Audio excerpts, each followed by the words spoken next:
성부와 성자와 성령의 이름으로. 아멘. 요한복음 21장 18절입니다. 내 양들을 돌보아라. 내가 진실로 진실로 너희에게 말한다. 내가 젊었을 때에는 스스로 허리띠를 메고 원하는 곳으로 다녔다. 그러나 늙어서는 내가 두 팔을 벌리면 다른 이들이 너희에게 허리띠를 메어주고서 내가 원하지 않는 곳으로 데려갈 것이다. 저희를 사랑하시어 당신의 모든 특권, 당신의 모든 의지, 당신의 모든 뜻을 다 버리고 오로지 하나님 아버지의 뜻에 따라 이 세상의 삶을 살고 마치신 예수님, 저희 또한 저희의 의지, 저희의 원의, 저희의 뜻을 제 마음대로가 아니라 당신 뜻대로 살아갈 수 있도록 저희를 이끌어 주소서. 우리 주 그리스도를 통하여 비나이다. 아멘. 성부와 성자 성령의 이름으로. 아멘. 예, 반갑습니다. 예, 신학교에 간 지 지금 1년 반 됐는데, 예, 사람들이 자꾸 물어요. 신학교 가니까 좋냐고. 정말 그런 질문 좀 안 했으면 좋겠습니다. 본당이 좋아요? 신학교가 좋아요? 신학교가 그래도 좋죠. 이렇게. 엄마가 좋아요? 아빠가 좋아요? 그 질문하고 뭐가 다릅니까? 어? 저보고 어쩌라고요, 그러면? 신학교가 더 좋다고 얘기하면, 그렇지. 지가 신학교가 좋겠지. 이럴 거고. 예? 아닙니까? 본당이 더 좋아야 하면, 아이고, 우리 신부님 잘 못 살았구나. 그런 생각할 거고. 뭐라고 대답합니까? 제가. 잘 지내고 있습니다. 신학교에서도. 본당이 싫어서가 아니라, 예? 제발 좀 그런 질문, 그런 생각 안 하셨으면 좋겠습니다. 아무튼 잘 지내고 있고, 예, 간만에 여러분들과 함께 이렇게 또 성경 공부하게 되니까 너무 좋습니다. 주보에는 요한복음 순환기라고 했는데, 좀 더 가벼운 마음으로 오늘 2시간을 지내보고자 요한복음 2시간 여행이라고 새로 이름을 지어봤습니다. 그래서 여러분들이 부담 안 가지셨으면 좋겠다는 생각 듭니다. 이 폰트가 달라졌네. 이거 혹시 읽으셨나요? 네. 읽으신 분. 그러니까 이렇게 많이 읽으셨기 때문에 이거 갖고 강의를 하기에는 책에 다 나왔어요. 책에 걸 계속 반복해도 또 참 이상하지 않습니까? 이상해요. 이상해요. 그래서 이 내용을 반복하는 것보다는 사실 이거 책이 작잖아요. 얼마 내용 많지도 않고. 그래서 제가 이거 쓰면서 좀 더 이렇게 좀 이 부분은 좀 더 자세히 보면, 아니면 이 부분과 관련된 다른 성경 구절을 좀 더 미리 공부하면 연결이 돼서 좋을 텐데 하는 것들도 있고 해서 이것을 다루는 것이 아니라 이것과 연관된 다른 요한복음 이야기를 좀 하려고 합니다. 제가 광주에 있으니까 이제 광주교구에서 이 책 가지고 북콘서트를 했어요. 그래서 한 1시간 반 이 정도 해가지고 노래도 부르고 질의응답도 받고 이러면서 이 책과 관련돼서 또 다른 여러 가지 질문을 받으면서 얘기를 했는데 좋더라고요. 그래서 우선 여러분들 혹시 또 이 책 때문에 또 일부러 오신 분들도 있으니까 혹시 이 책과 관련돼서 질문하고 싶은 내용이라든가 혹시 나누고 싶은 내용이 있으면 여러분들 먼저 좀 얘기를 좀 해보셨으면 좋겠습니다.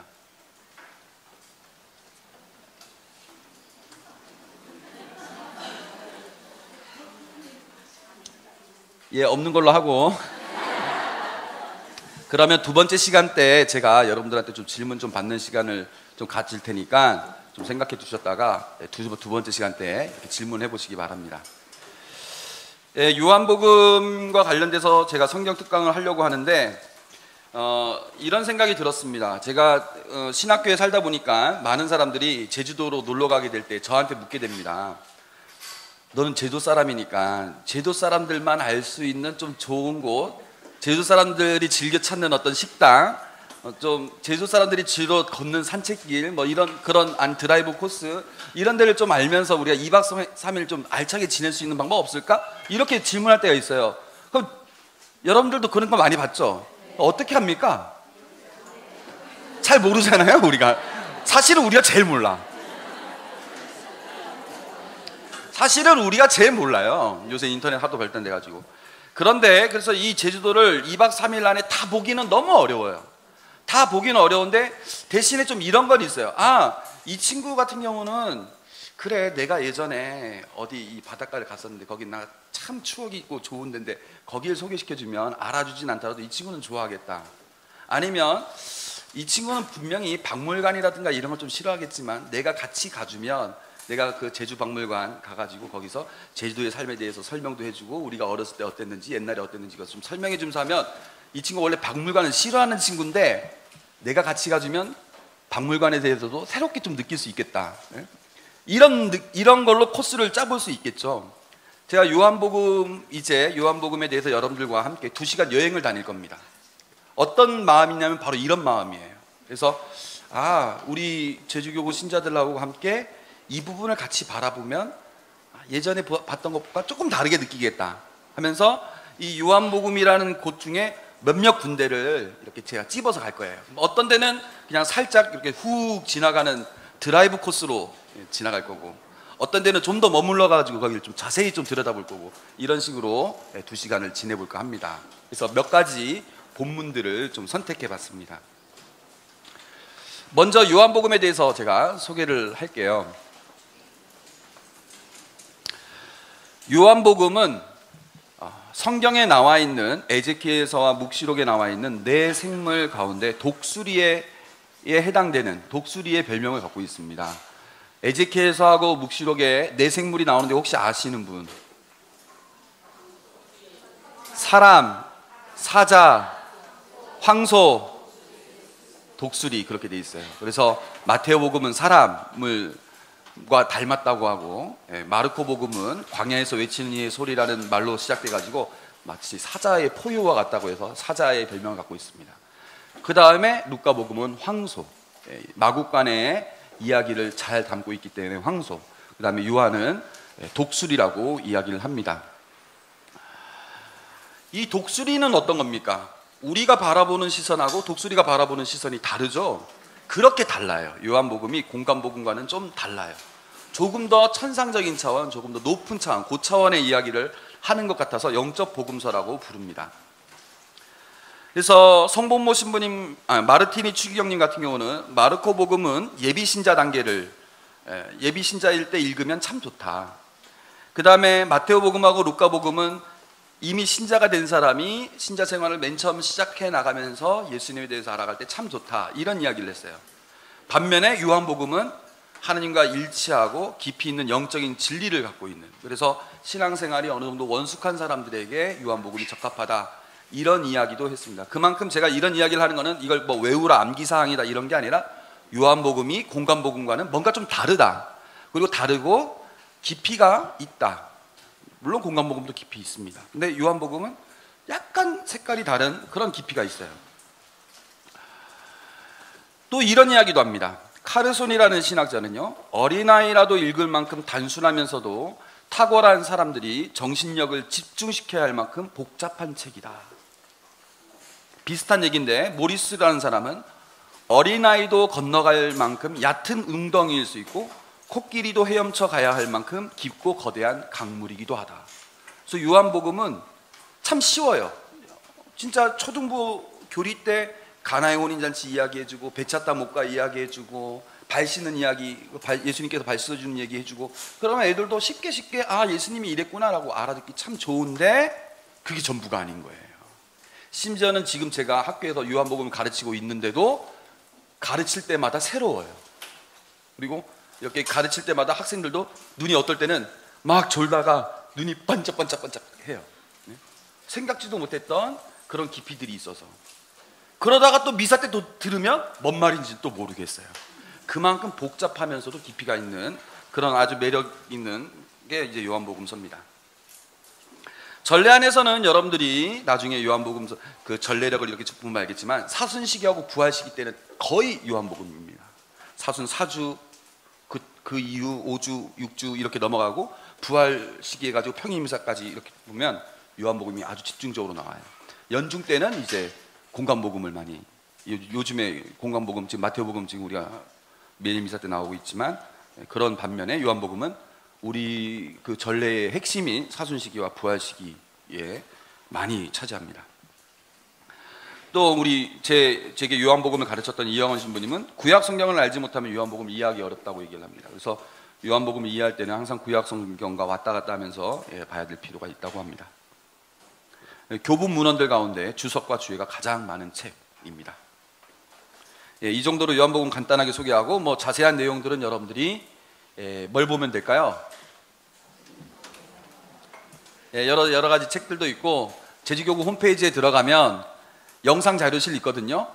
영상 자료실에 들어가면 그 강의했던 것들이 있습니다. 그 중에 이제 요한복음과도 관련된 그 강의가 있으니까 제가 한 게 있으니까 그거 보시면 도움이 되실 겁니다. 많이들 들어가 보셨죠? 네. 모르시는 분들이 계시는군요. 제주교구 홈페이지 들어가면 강의가 한 꽤 있어요. 아까 어느 형제님이 저한테 얘기하는데 그거 다 보는데 1년 걸렸다고 하니까 그러니까 뭐 한 주에 하나씩 해서 1년 동안 볼 수 있을 겁니다. 자, 맨 처음에 이제 여러분들과 함께 보고 싶은 내용은 가나의 혼인잔치입니다. 자, 가나의 혼인잔치, 빛의 신비 몇 단? 예수님께서 가나에서 첫 기적을 행하심을 묵상합시다죠. 그래서 개신교 신자들이 저보고 신부님들 술 마시죠? 네. 신부님들 술 마셔도 됩니까? 이러면 제가 뭐라고 얘기할까요?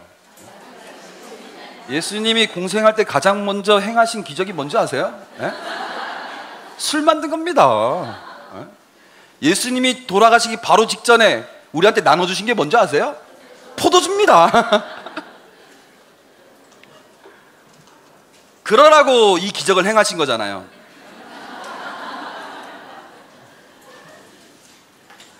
그러라고 이 기적을 행하신 것은 아니고 나름대로의 의미가 있습니다. 가장 먼저 행하신 이 기적의 의미부터 보면 우리가 아까 제가 그 여러분들과 함께 나누었던 다 이루어졌다의 그 내용도 좀 더 이해할 수 있을 거예요.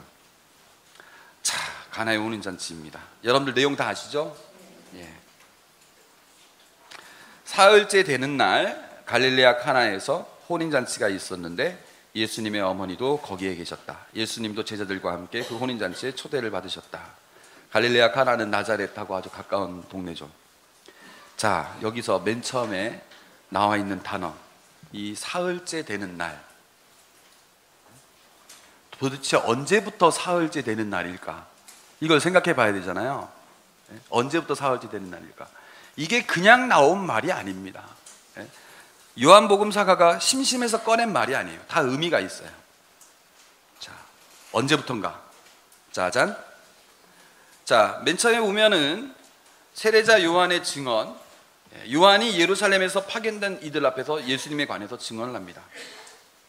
다음에 또 다른 사람들이 요한에게 다가왔을 때 하느님의 어린 양이시다라고 이야기를 합니다. 두 번째 증언이 있습니다. 그 다음에 두 제자, 요한의 제자, 요한을 따르던 사람들에게 요한이 다시 하느님의 어린 양이 저희 지나가신다라고 얘기를 합니다. 그 다음에 이들이 예수님을 따라오니까 와서 보라 하고 예수님이 이들을 초대하고 함께 머무는 시간을 갖습니다. 이렇게 이야기가 가나의 혼인잔치 이야기 앞에 하나, 둘, 셋, 넷, 5개의 이야기가 있습니다. 자, 그런데 매 이야기마다 날짜가 나와요.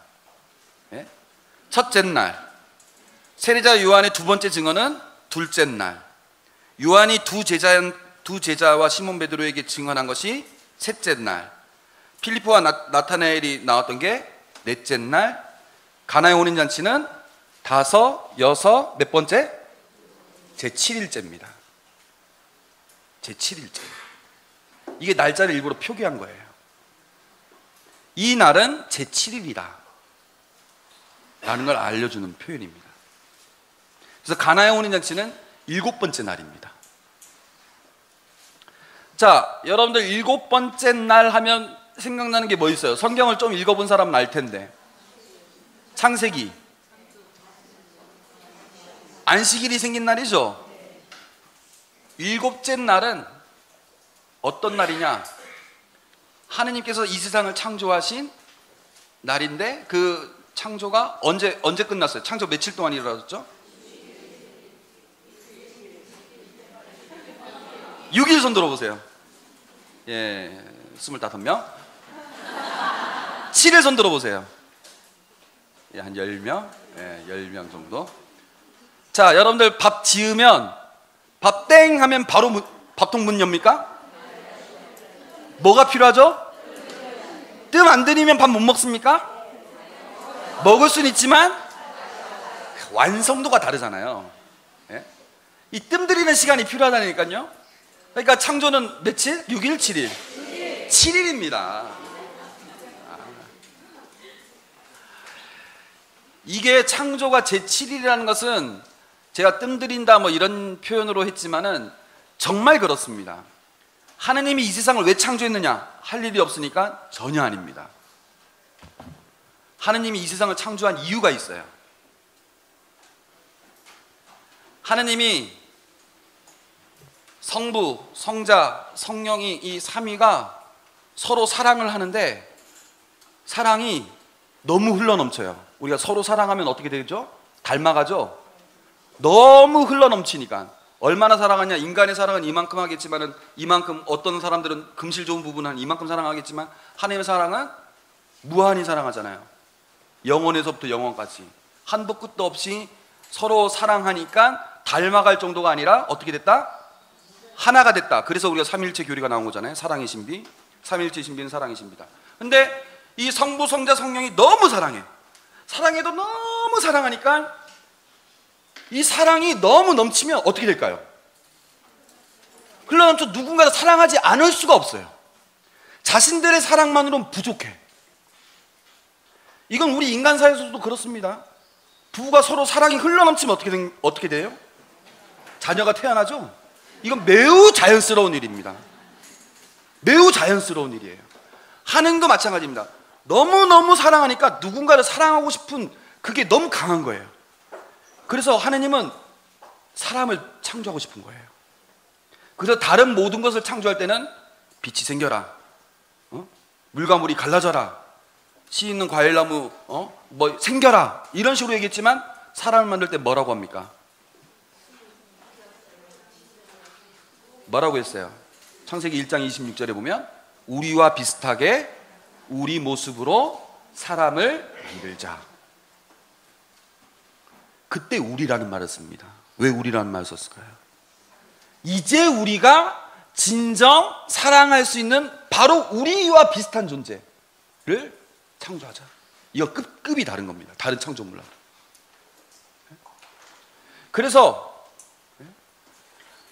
우리가 아기가 태어나기 전에 어떻게 합니까? 아기가 태어나기 전에 이거 배냇저고리도 사고, 그 다음에 뭐 기저귀, 뭐 젖병, 뭐 물병, 뭐 어쩌고저쩌고, 뭐 이불포, 뭐 이런 거 저런 거 저기서 다 구해가지고 다 마련하잖아요. 아기가 편안히 지낼 수 있도록 다 준비하잖아요. 마찬가지로 우리가 사랑할 수 있는 이 인간을 창조하기 위해서 뭘부터 합니까? 혼란스러운 모든 걸 다 정리해 놓습니다. 빛이 생겨라. 어둠 속에서 살 수 없으니까. 물과 물이 갈라져라. 물 속에서는 살 수 없으니까. 그 다음에 물에서는 마른 땅이 드러나라. 마른 땅에서 이제 여기서 우리가 먹을 수 있는 양식들, 그 다음에 우리와 더불어 살 수 있는 온갖 짐승들 다 만들고, 이거 다 하느님 거잖아요. 근데 거기에 사람을 딱 창조. 안식일은 뭐냐? 제7일. 하느님이 아무것도 안 하고 쉬셨다고 그랬죠? 아무것도 안 하고 쉬셨다고 그랬죠? 왜 그랬을까요? 드디어 내가 가장 사랑하고 싶은 존재가 창조되었으니 그날은 다 필요 없는 거예요. 휴가. 우리 아들 오늘 태어나는데 내가 직장에서 왜 근무해? 오늘 휴가. 수술실 앞에서 기다렸다가 딱 나오니까 드디어 만난 거예요. 그러니까 창조의 목적이 이루어진 날, 그날은 제7일입니다. 창조의 목적이 이루어진 날, 제7일입니다. 이해되셨어요? 네.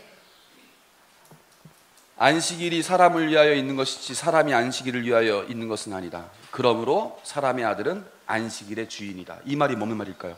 사람의 아들, 예수님이 왜 안식일의 주인입니까? 안식일은 무슨 날이냐? 하느님과 인간이 온전히 만나는 날이에요.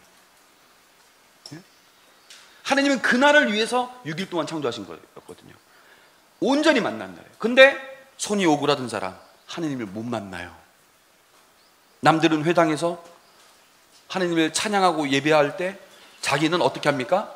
구석에도 이렇게 써가지고 나는 죄인인데 사람들이 나를 쳐다볼 텐데 하면서 회당에는 있지만 하느님을 못 만나요. 예수님이 어떻게 합니까? 가운데로 오라고. 가운데로 오라고. 구석에 있지 말고 가운데로 오라고. 그리고 손을 펴라고. 그때 이 손이 오그라든 사람이 어떻게 됩니까? 하느님을 만나는 겁니다. 왜 예수님이 안식일의 주인이냐? 예수님이야말로 당신을 통해서 우리와 하느님이 일치할 수 있도록, 진정으로 우리가 하느님을 만날 수 있도록 하시기 때문에, 안식일 본연의 그 의미를 알려주기 때문에, 그걸 실현시켜 주시는 분이기 때문에 예수님이 안식일의 주인인 겁니다. 그렇다면 가나의 혼인잔치는 사흘째 되는 날, 다 계산하면 7일째 되는 날입니다. 성서에도 7일은 창조의 완성을 가리키는 숫자입니다. 요한복음은 이 혼인잔치가 예수님을 통해 새로운 창조가 이루어지는 사건임을 보여줍니다. 자, 제7일, 하느님과 우리가 온전히 만난 날, 하느님과 우리가 온전히 일치하는 날, 그런 날, 그걸 이 2장 1절에서 12절에서 그걸 무엇으로 표현했느냐? 무엇으로 표현했어요? 어떤 단어로 표현한 겁니까 지금? 혼인잔치. 혼인잔치. 남자와 여자가 온전히 둘이 아니라 한 몸을 이루는 그 날인 것처럼 가나의 혼인잔치는 하느님과 우리가 온전히 하나를 이루는 그 날을 경축하는 것이다. 그런데 7일째 되는 날이라고 하지 않고 사흘째 되는 날이라고 한 것은 뭐냐? 부활을 통해서 그걸 이루실 것이다 라는 것을 암시하고 있는 겁니다.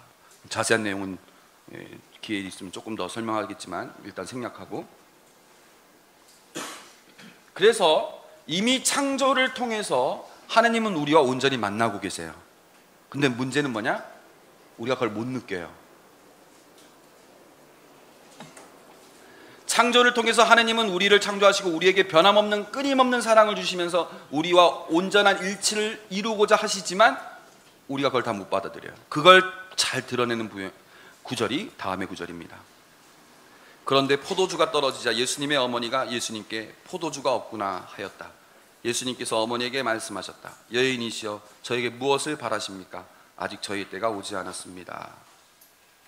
자, 포도주가 없으면 잔치가 됩니까? 안 되죠. 술 한창 좋아하던 사람이 아유 나 또 한 달 동안 6개월 동안 술 끊자 하면 술자리가 재밌습니까? 술 약주 좀 하신 분들은 아실 겁니다. 그때부터 재미없어요. 포도주가 없으니까 혼인은 이루어졌지만 잔치가 벌어지지 않는 겁니다. 그게 하느님과 우리의 모습을 보여주는 거예요. 하느님은 이미 창조를 통해서 우리와 온전한 일치를 이루고 계시고 긴밀한 결합을 갖고 계시지만 우리 삶 속에 포도주가 없는 거예요. 그러니까 우리가 그 창조의 그 뜻에 맞게 참 기쁨이 우리 안에 없는 겁니다. 하느님과 일치된 줄도 몰라요. 잔치가 아니에요. 우리가 평소에 살면서 아 너무 행복해, 너무 기뻐, 너무 즐거워, 이렇게 너무 세상 너무 살맛나 이런 얘기를 합니까? 네? 빌어먹을 세상 이란 말을 더 많이 합니까? 빌어먹을 세상이란 말 더 많이 하잖아요. 피곤해 죽겠다, 아파 죽겠다, 열받아 죽겠다, 짜증나 죽겠다, 다 죽겠다에 죽겠다. 삶이 잔치가 아니에요. 뭐뭐해서 죽겠다, 장례예요. 장례. 삶이, 인생이 장례예요. 진정으로 예수 그리스도를 알지 못하면 우리의 삶은 하느님과 일치할 수 없습니다. 이미 창조를 통해 하느님은 우리의 아버지가 되시고 우리의 정배가 되시지만 우리의 삶은 잔치가 아니라 장례가 됩니다. 혼인잔치는 생명을 낳지만 포도주가 없는 잔치는 무기력한 생명을 쥐어 짜낼 뿐입니다.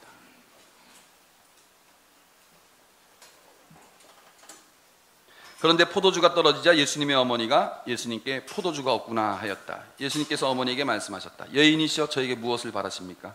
아직 저희 때가 오지 않았습니다. 성모님은 우리의 부족함을 알고 청하시는 분으로 소개되고 있습니다. 우리가 보통 성모 마리아 하면 주로 우리가 생각하는 게 루카복음에 나와 있는 내용들을 주로 생각하지만 요한복음 안에서도 드러나는 그 성모님의 모습은 정말 감동적입니다. 우리 삶에서 포도주가 없다는 것을 가장 먼저 하나님께 알려주시는 분, 예수님께 정구해 주시는 분. 주님, 저곳에 기쁨이 없습니다. 주님, 저곳에 평화가 없습니다. 주님, 저들에게 사랑이 없습니다. 주님, 저 공동체에 용서가 없습니다. 주님, 이 세상에 희망이 없습니다. 그것을 예수님께 알려주시는 분, 성모님입니다. 그 처지를 알고 가장 먼저 정구해 주시는 분으로 소개되고 있습니다. 그러니까 그 프란치스코 교종께서 그런 얘기 하셨어요. 어떤 신자한테 성모님에 대해서 막 이야기를 하니까 그 교황님 되기 전에, 교종 되기 전에 얘기하니까 어느 신자가 저는 이미 성모신심을 생각 안 해도 될 만큼의 수준에 올라와 있습니다 라고 얘기를 했어요. 그러니까 교황님이 그 얘기를 듣고 얼마나 가련한 신앙인가. 어머니가 있는데 굳이 어머니를 필요로 하지 않는 이 신앙, 얼마나 이 가련한 신앙인가. 왜? 우리 삶에 포도주가 없다는 것을 가장 먼저 알려주시는 분인데, 심지어는 예수님이 지금은 때가 아니다라는 것을 말할 걸 알면서도 굳이 그렇게 얘기해 주시는 분이신데, 그래서 어떻게 했나요? 성모님이 여인이시여 아직 저희 때가 오지 않았습니다. 이것이 저와 무슨 상관입니까? 라고 하니까 성모님이 뭐라고 했을까요? 자식 다 키워봤자 소용도 없고 지도 이제 머리 컸다고 나이 30이라고. 아이고 여인, 그렇게 하셨죠? 흥찌뽕 뭐 이러네요. 삐지셨죠? 아니면 뭐 알았다고 그럼 다음 기회에 내가 부탁하마 이렇게 하셨어요? 양보하지도 않고 양보도 안 했어요. 왜? 양보하기에는 우리의 처지가 너무 불쌍해. 포도주가 없는 잔치가 너무 딱한 거예요. 그러니까 양보는 할 수 없어요. 예수님한테 고집은 부려요. 그렇다고 강요하지도 않아요. 성모님이 기가 막힌 분이시죠. 네?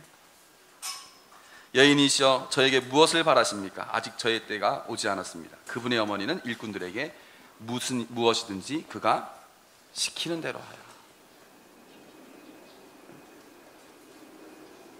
성부님이 그러면 무엇이든지 예수님이 시키는 대로 하도록 일꾼들에게 말하는 이 성모님이 우리 신앙의 걸림돌입니까?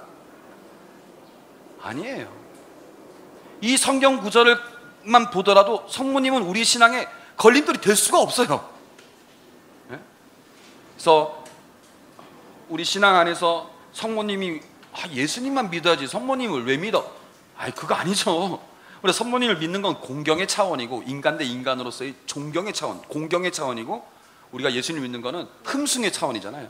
이 공경이 흠숭을 도와줍니다. 더 성모님을 공경하면 공경할수록 우리는 예수님의 뜻을 더 따를 수 있게끔 힘이 되는 겁니다.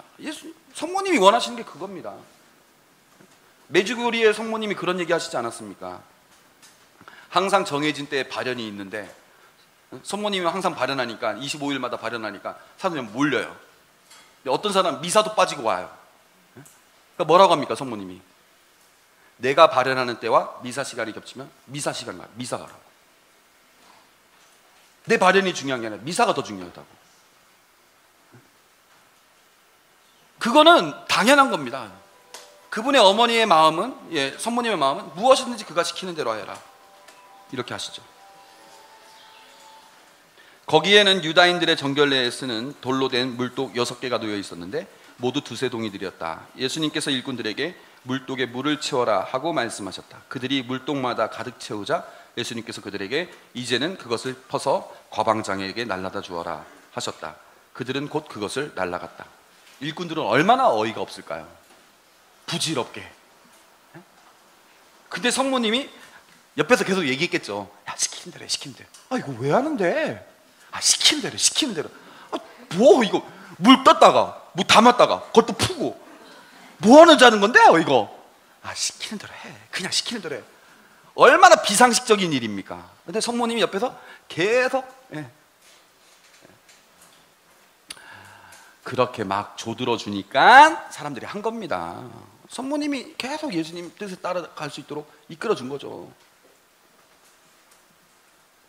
그런데 그게 포도주로 바뀐 겁니다. 과방장은 포도주가 된 물을 맛보고 그것이 어디에서 났는지 알지 못하였지만 물을 퍼간 일꾼들은 알고 있었다. 그래서 과방장이 신랑을 불러 그에게 말하였다. 누구든지 먼저 좋은 포도주를 내놓고 손님들이 취하면 그보다 못한 것을 내놓는데 지금까지 좋은 포도주를 남겨두셨군요.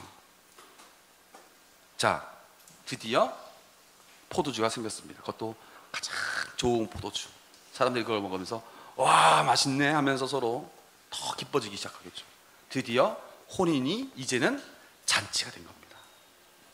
예수님을 통해서 하느님과 우리의 일치가 온전히 실현되는 겁니다. 그걸 보여주는 사건이에요. 그러니까 저보고 앞으로 술 퍼 마시면서 살라고 예수님이 이런 기적을 행하신 것이 아니라 이 사건을 통해서 하느님과 우리가 온전히 일치할 수 있도록 그분은 우리 삶에 포도주를 마련해 주시는 분이다 라는 것을 드러내는 겁니다. 이렇게 예수님께서는 처음으로 갈릴레아 카나에서 표적을 일으키셔 당신의 영광을 드러내셨다. 그리하여 제자들은 예수님을 믿게 되었다. 그 뒤에 예수님께서는 어머니와 형제들과 제자들과 함께 카파르나움으로 내려가셨다. 그러나 그곳에 여러 날 머무르지는 않으셨다. 그래서 처음으로라는 말을 씁니다. 처음으로라는 말은 여기서 쓰이는 이 말은 그리스 말로 아르케입니다. 아르케. 혹시 아르케라는 말이 고등학교 때 나오던 단어인데 혹시 아르케라는 말이 뭔 말인지 혹시 기억나시는 분 있어요? 아르케. 옛날 그리스 철학자들이 쓰던 말이었습니다. 탈무드는 아르케가 물이라고 뭐 그랬고 뭐 이런 식으로 얘기를 했습니다. 아르케라는 게 뭐냐면은 원천이라는 겁니다. 원천. 여기서 다른 모든 것들이 다 드러난다. 예수님께서 가장 먼저 보여주신 이 표징, 이 기적이 앞으로 공생활 내내 그리고 삶의 끝때까지 들여다볼 수 있는 모든 것의 원천이다. 여기서부터 다 드러난다. 그래서 다른 앞으로 나오는 많은 표징들도 다 이러한 정신에서 벌어지는 것들이다라는 것을 알려주는 겁니다. 어떠한 정신이냐? 예수님의 첫 기적은 당신께서 하실 일이 무엇인지를 알려주는 내용인데 예수님은 하느님과 우리가 참된 일치를 이루도록 하시기 위해 오셨다는 것이죠. 성모님은 이러한 우리 예수님의 사명의 협력자가 되십니다. 그런데 이 일치는 단순히 예수님의 기적적인 능력으로 이루어지는 것이 아닙니다. 자, 그래서 이 가나의 혼인잔치를 통해서 우리가 말할 수 있는 건 이것이죠. 우리가 예수님께 할 수 있는 것 뭡니까? 시키는 대로 하는 거죠. 뭘 시켰어요? 뭘 시켰어요? 포도주 만들라고 시켰어요? 그럼 뭘 시켰어요?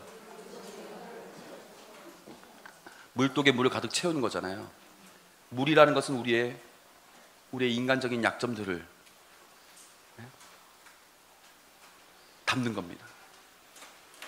우리의 절망을 그분께 봉헌하고 우리의 미움을 그분께 봉헌하고 우리의 아픔을 그분께 봉헌하고 우리의 외로움을 그분께 봉헌하고 우리의 근심 걱정을 그분께 봉헌하고 우리의 죄를 우리의 잘못을 그분께 봉헌하는 가득 나에게 다 담아라.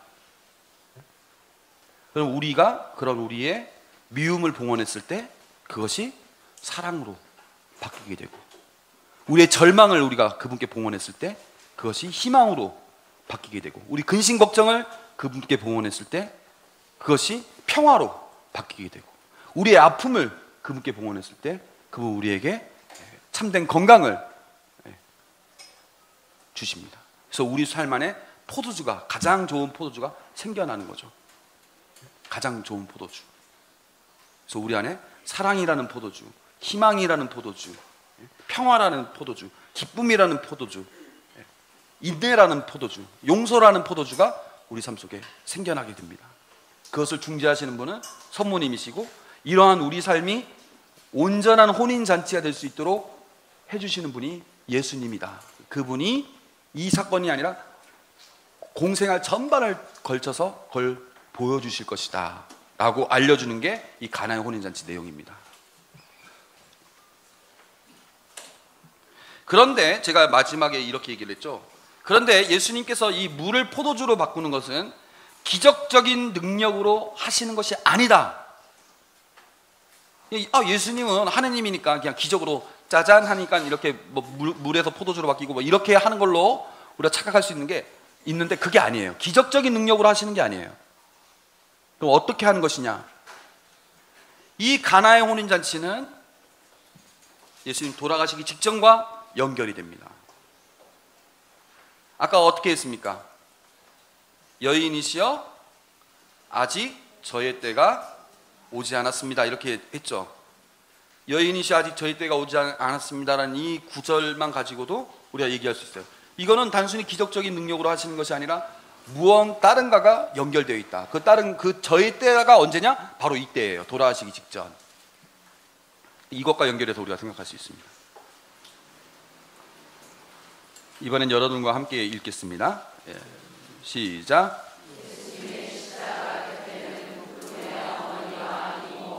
클로파스의 아내 마리아와 마리아 막달레나가 서 있었다. 예수님께서는 당신의 어머니와 그 곁에 선 사랑하시는 제자를 보시고 어머니에게 말씀하셨다. 여인이시여, 이 사람이 어머니의 아들입니다. 이어서 그 제자에게 이분이 내 어머니시다 하고 말씀하셨다. 그때부터 그 제자가 그분을 자기 집에 모셨다. 이 구절 다음에 무슨 구절이 나오는지 아세요? 누가 한번 찾아보세요. 이 구절 다음에 무슨 구절이 나오는지. 수면 그냥 말을 뭐라고 바로 다음 나온 단어가 표현이 뭔지.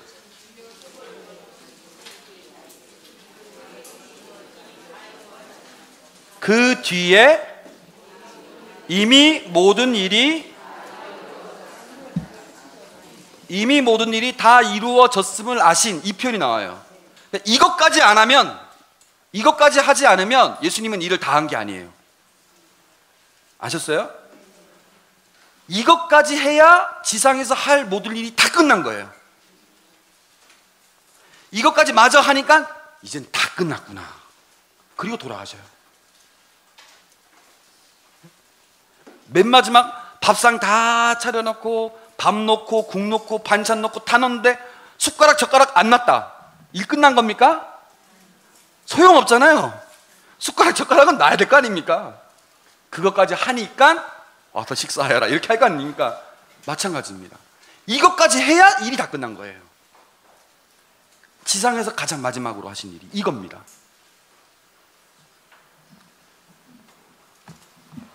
그래서 이 내용이 중요한데, 여기서 우리가 비슷한 내용을 볼 수 있습니다. 아까 봤던 가나의 혼인잔치에서도 여인이시여 표현했죠? 여기서도 여인이시여 이렇게 표현합니다. 제가 아까 혼인잔치 할 땐 그 얘기에 대해서 얘기를 안 했어요. 근데 제가 이제 그걸 설명할 겁니다. 저희 어머니가 저를 집에서 부를 때 뭐라고 부를까요? 신부님. 아이고,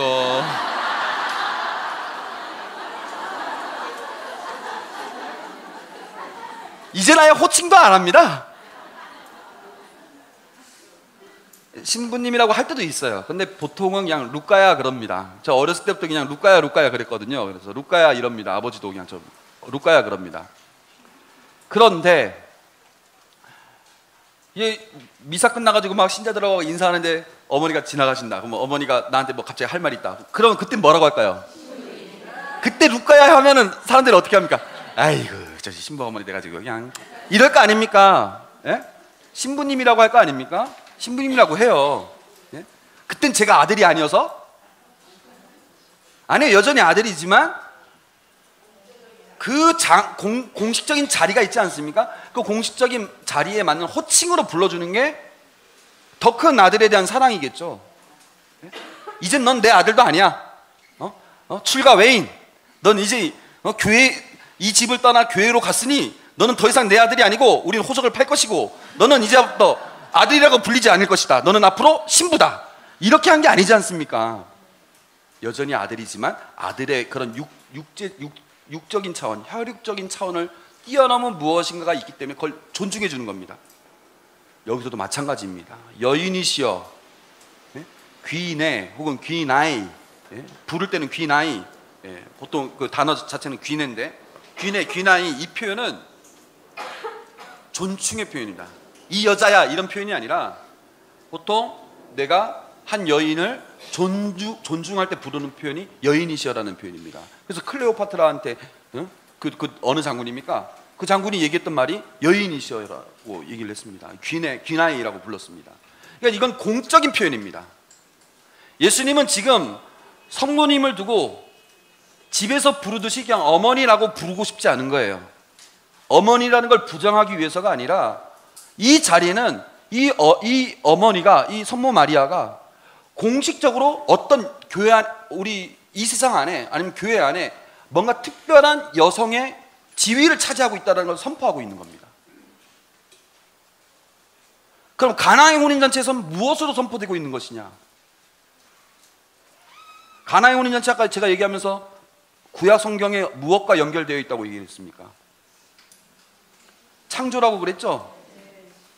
창조와 관련돼서 창조에서 하느님과 인간의 온전한 일치를 이루게 하는 게 예수님이라면 그걸 중재하시는 분이 성모님이었죠. 근데 창세기 1장에서부터 3장에서 보면 하느님과 우리의 그 온전한 일치, 만남을 가로막았던 여인이 있었습니다. 하와였죠? 여자를 잘 만나야 돼요. 내 뼈에서 나온 뼈, 내 살에서 나온 살이라도 다 그러지 않습니다. 자기만 먹으면 됐지. 자기 먹은 다음에 너도 먹어. 예? 그래가지고 아담이 어떻게 합니까? 그 여자가 준 것을 받아 먹고 하느님을 두려워하기 시작하고 하느님께 대들기 시작했습니다.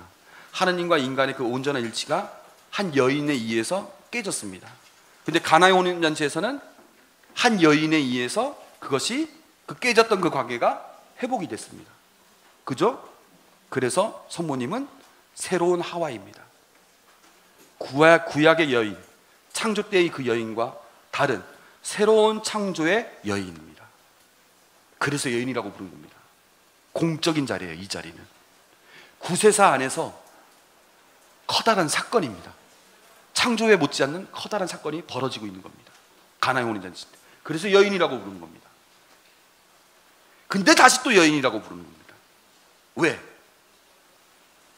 가나의 혼인잔치 자체가 하느님과 우리의 온전한 일치를 실현시킨 사건이 아니라 그건 예고하는 사건입니다.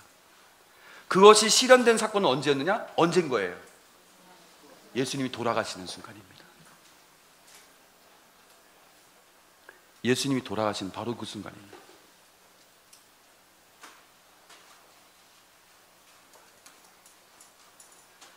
하나님과 우리가 온전히 실현되는 것은 예수님의 기적적인 능력으로 하신 것이 아니라 예수님이 당신의 목숨을 바치시면서 하신 거예요. 당신의 목숨을 십자가 위에 바치면서 하나님과 우리가 온전히 일치하게끔 하시는 겁니다. 그 사이의 중재자가 누구냐? 십자가 곁에 남아 계신 바로 그분.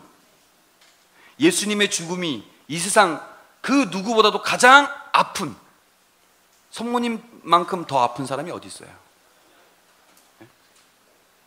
자식일 뿐만 아니라 가장 사랑하고 신앙적으로 따르는 이 예수님이 돌아가실 때 가장 아픈 사람이 누굽니까? 성모님이죠. 그 여인이 이제 진정한 새로운 하와로 지위를 차지하는 그 순간입니다. 그래서 여인이시여라고 부릅니다. 그리고 바로 이분이 이러한 하느님과 우리의 일치를 이루는 공동체, 여기서 사랑하는 제자는 바로 이 교회 공동체를 상징하는 겁니다. 교회 공동체의 어머니로 내어주시는 것이죠.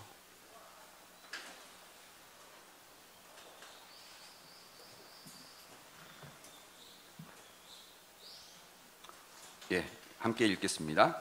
이로써 여인이시여 아직 저의 때가 오지 않았습니다 라는 말의 의미를 알 수 있다. 예수님께서 우리 삶이 참된 혼인잔치가 되도록 하시는 것은 기적적인 능력이 아니라 당신 죽음으로 이루시는 것이다.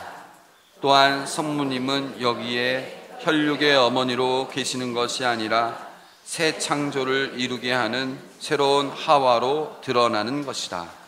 단순히 우리가 성모님을 공경하는 이유가 예수님의 혈육적인 어머니이기 때문에가 아닙니다. 그런 차원 이상입니다. 새로운 하와, 그런 새로운 하와를 통해서 우리가 아까 혼인잔치는 생명을 낳는 것이라고 했죠. 그런 생명이 우리에게 주어지기 때문입니다. 니코데모와의 대화, 앞으로 볼 게 여러 가지가 있었는데 가나의 혼인잔치만 갖고도 이렇게 벌써 1시간이 훌쩍 지나가 버렸네요. 지금이 10시 50분이죠. 10분 뒤에 니코데모와의 대화를 보도록 하겠습니다.